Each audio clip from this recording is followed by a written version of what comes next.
Hey guys, Weston here with Defensive Concepts Training. Hayden as well. And we're just talking about why Glock is the best pistol out there. Not really, but also yes. In jest, but also no. I think it is. Well, really, best duty handgun out there. What we are talking about today is we're talking about duty pistol setup. So him and I are both in law enforcement. Yep. We don't have our exact duty pistols on here because I don't really like that particular pistol, and I'm going to stop carrying it at the moment. It is allowed. It is authorized because we're working through that process. Yep. So we're going to talk kind of about what duty pistols are and also kind of what they're not. So a duty pistol is generally going to be something kind of like, was this holster is locked up in there again? That's not good. A full-sized handgun, so typically something I can get my entire pistol grip or my entire hand around their grip, and typically a little bit longer of a barrel. So I think these are like, it's four 2.5s. They're really weird and they don't have like actual numbers, like actual like even numbers. So a little bit larger of a handgun as compared to something like your concealed carry pistol. The Glock 19, this is the Glock 19. It's been my concealed carry pistol. I've used it a lot. I love it. Very, very handy. My hand is a little bit, I have fat hands, and so my hand does kind of hang off a little bit over there. It's not the most comfortable gun for me to shoot all the time. With it being shorter, it does give you more recoil. I do get more of that recoil impulse, so it's not as comfortable to shoot all the time. That's something like the full-size sort of handgun. For the concealed carry, we have a whole kind of video out there about concealed carry. Mine personally has a red dot on it, but typically it's going to be smaller. Duty handguns are also not your kind of competition guns.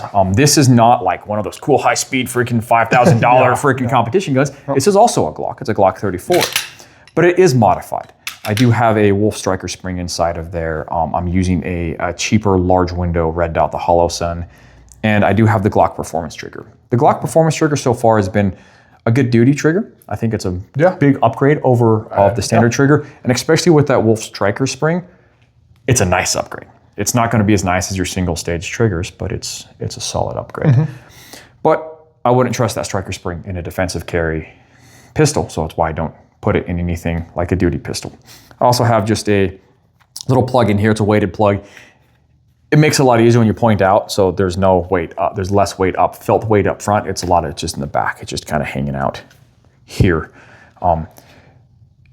Those are things that I would not put on a duty pistol, just because I think a duty pistol should be more. With a duty pistol, I would say the most important thing is reliability. I think you'd agree with that. Yep, it absolutely is. With reliability is number one, which is also why there's 4 Glocks on this table right now, because they work. They work.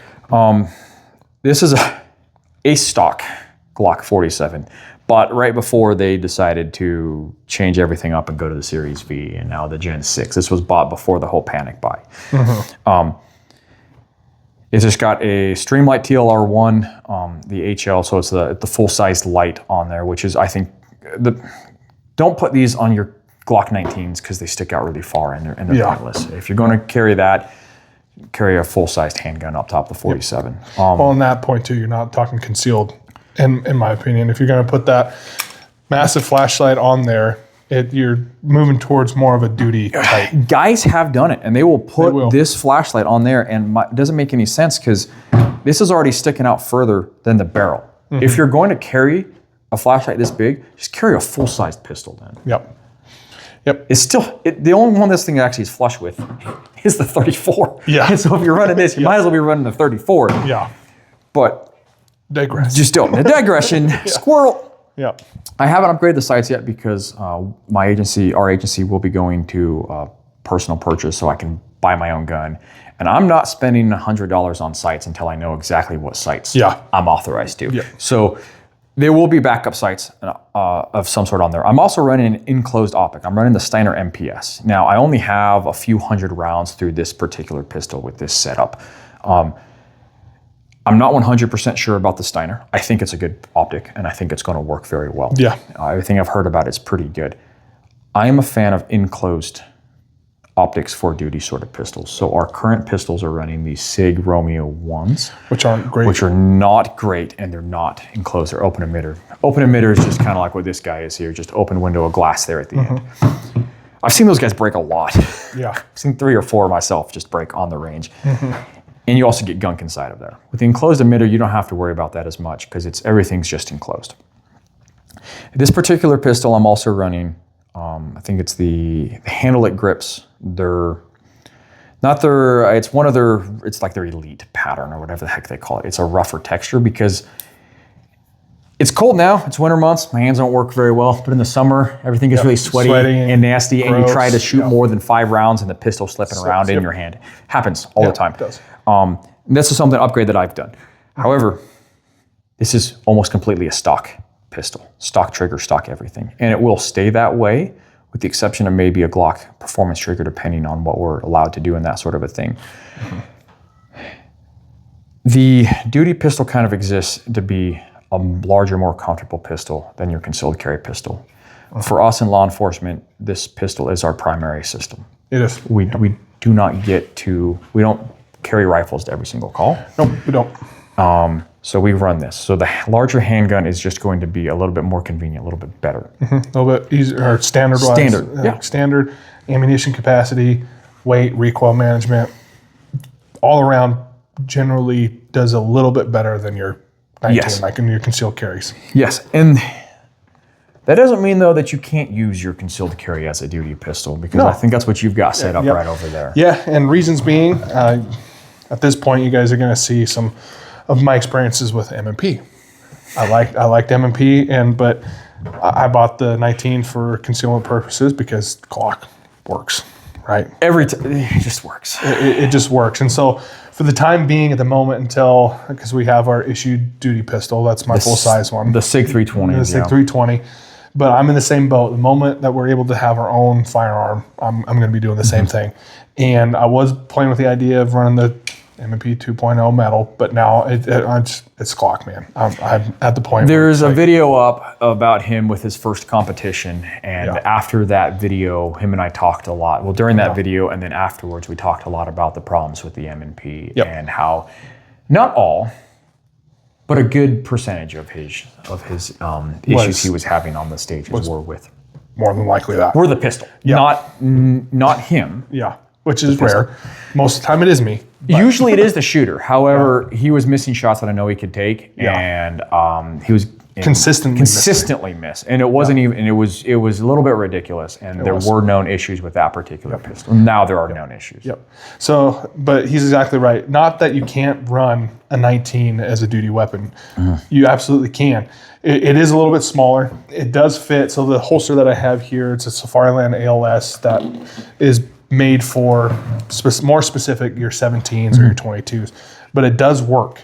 It does work in there. It operates. It locks in like it's supposed to. It's not going to come out. There's a little more wiggle room, obviously, because of what it is. But this thing is still going to work, right? I can get 17 round mag, so I have that full capacity as like any other 17 does, right? That's going to work in this gun just fine. It's going to stick out the bottom.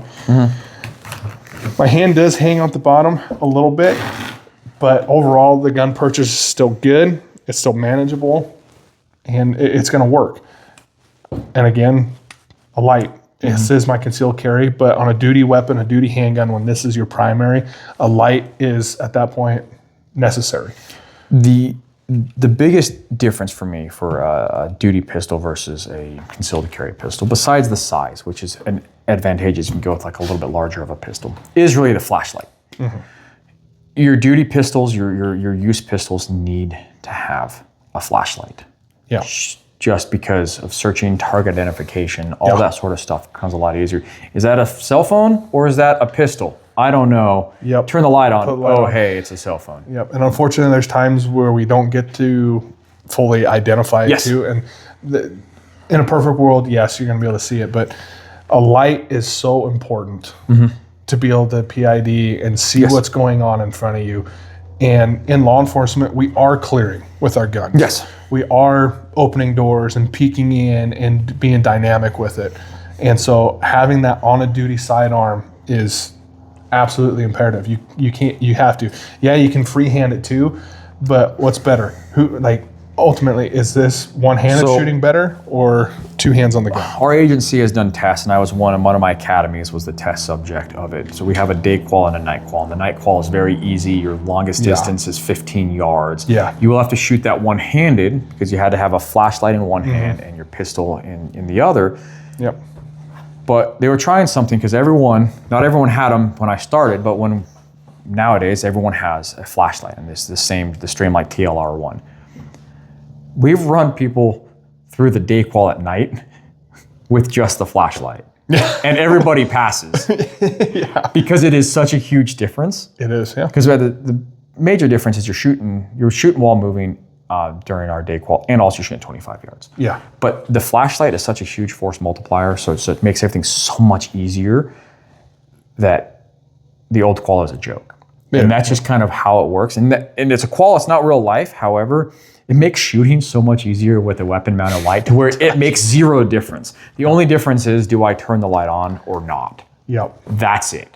Yep. Other than that, all the shooting stays the same. And then there's turn it off and all that other stuff, But realistically for me, in 2026 we're at today, having the weapon light on a larger pistol is what makes it a duty pistol. Yeah. Most people though nowadays, the most serious shooters are running red dots. I think we're living in a very interesting time where there's a big divide between the serious. I'm not saying he's not serious because he doesn't have a red dot on here. He just hasn't gone that way yet, and that's fine. But like in the competition world and a lot of like the defensive world, people who train a lot, they've all gone to red dots. Vast majority. And I've seen that change happen. We talked about this in another video. My first ever competition class was split down the middle. 7 or 8 of us were running iron sights, 7 or 8 were running red dots. I took that same exact class in the same exact area. 2 years later, I was the only iron sight shooter. Yeah. And that was 23, I want to say, that I took that particular class. So nowadays, people running red dots. I know you have plans to get a red dot. Just money doesn't grow on trees, and there are wives that need to be convinced and children that need to be fed before we go and spend money on all the fun stuff. Yep. But the 17, when I get I think the the Gen 6 17. Gen Yeah, 6, so 17. They just came out with the Gen 6. I don't have one yet because I have a lot of Gen 5s and I just don't want to switch yet. But the Gen 6 is going to be an upgraded version of the Gen 5. And the 17 is, the new 17, Gen 6 17, is the 47. It's just slightly smaller recoil spring. But these are just great pistols. And I will say that if one thing we didn't really talk about, because I made the joke about Glocks at the beginning, but we talked about the most important thing about dude pistol being reliable. That means you go with a good brand. Yeah. Glock. I think the M&P 2.0s have come a long way, and I think they're good. I just don't have a lot of first-hand experience with them. The Walther PDPs are becoming fairly large, and they're becoming pretty popular. Pretty popular, yeah. I would not be running a Palmetto State Dagger as a duty pistol. I would not be running Ruger RXM. Yeah, I would not be running anything that Springfield makes. No, that's nope. I wouldn't run anything Springfield makes as a duty pistol. Just because they don't make anything. It's all imported. Most of their stuff. I don't think. I think most of their stuff is imported. I will say most of their stuff is imported. So for me, that pool is very small. We kind of talked about earlier. The first most important thing is reliability, weapons mounted light, red dot if you choose to run one, and then just a little bit larger, full sized, to make it easier to run. Yep. And with that, I mean, anything else to add about duty pistol? I think it just about covers it all. Yeah, I think we pretty much cover the basis of it, and it's important. Get out and train. Yeah, train. And real quick, I just thought about it while we're here. These are my three this one isn't. It will become my primary use pistol. These 3 pistols right here, they're all Glocks. They're all going to run pretty similar. If I get training time on one, it's not 100%, but I'll get training time. It kind of all comes together. Yeah. I will say that this one has a smaller window, a little harder to train with as opposed to this one, but I run very similar pistols. I run all Glocks because it all just transfers over. It does. And so that way I'm not sitting there running competition really nice, like, staccato, really nice 2011 or anything like that, and then carrying a Glock for duty and then never shooting it. Yep. my stuff is all pretty similar because then it just had the same manual of arms. Yeah, and I mean the reliability thing, to hit it on the head with Glock. It just they run their agency. I was at prior to this. We were issued Glocks, thousands of rounds for that thing. Not flawless. You're gonna have malfunctions Every here time. and there, but the same amount of time at this point I've had my SIG as I had that other one, the Glock. I've had way more malfunctions with that than I have with So my Glock 22. when we switched to SIG, I became a firearms instructor with our agency, and I went through a firearms instructor course, and there were 5 or 6 of us. And I saw more issues with our SIGs than I ever saw with our Glocks. Yeah. Because we were running Glocks previously before that. Yeah, for me, Glock. Yep. We tend to not like SIG on this channel. Apparently, it's kind of our thing. Yeah. For me, it's Glocks. I like what they bring. There's a whole bunch of issues people have with them, but for me, especially in the duty realm, they're the best. They I don't think there's really anything that can beat them. I was a M&P guy because I like the ergonomics, but there's a reason why when I went and bought concealed, I have a 19 because I knew it was going to work and I didn't have to worry about it. And there's enough taste in my mouth from the M&P that made me. It's been interesting seeing you kind of process this information because immediately afterwards, he's like, I'm getting the 2.0. Yeah. And then about a week after that, he was like, never mind. I think I'm just going to go with Glock. Tried and true. Yeah, this isn't a Glock channel, even though I'm wearing my Glock hat and that sort of a thing. But hey, guys, as always, put in the work. Put in the work. That's what matters.